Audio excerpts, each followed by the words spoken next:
Assalamu alaikum wa rahmatullahi wa barakatuh. Brothers and sisters, it is part 8 of being a Ramadan superstar. Now we're about to head towards the finish line, the last 10 nights of the month of Ramadan. This is the most blessed days of Ramadan. It's the most blessed time. It's the time where rewards are multiplied even more.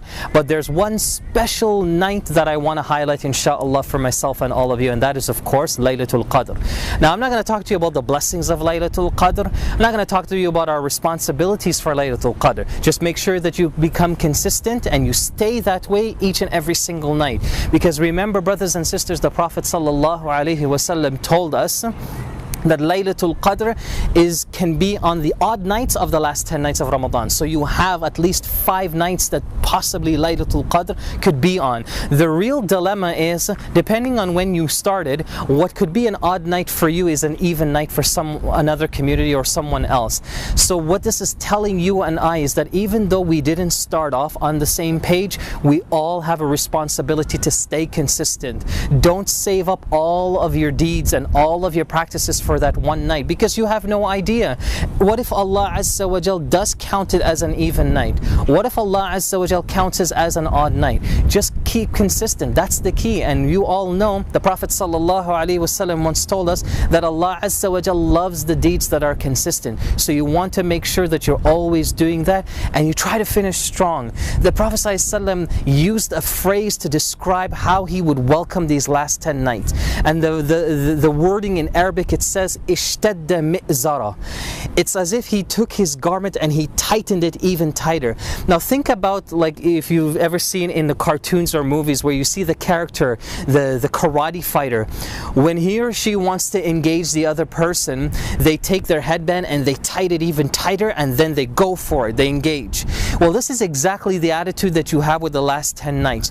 The Prophet ﷺ is saying to you that he's basically tying his garment around his waist even tighter, because now he wants to finish, and he wants to finish really, really strong. So if you've been going through the hardships throughout the month, now is the time to take it even a step further. The last point that I want to mention, you've been doing so much for at least 20 days of Ramadan. Now you're asked, or you're required, to increase that even more. Why? It's as if the expectations are just becoming more and more of you the more practicing and devoted you are to Allah.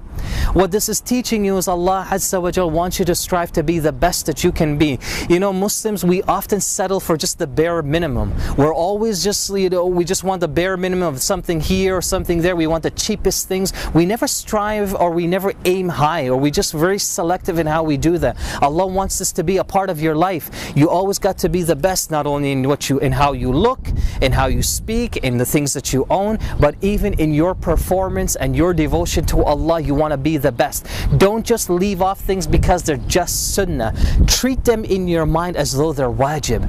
Treat them in your mind that your day is incomplete without it. Allah wants you in these last 10 nights to get that discipline really, really strong, encrypted in your life, that you have what it takes to be a strong, good Muslim. So keep pushing yourself, be optimistic, and aim high, insha'Allah ta'ala. So those are the words I want to leave you guys with. I hope you enjoy the last 10 nights of Ramadan. May Allah Azza wa Jal bless you all. Assalamu alaikum wa rahmatullahi wa barakatuh.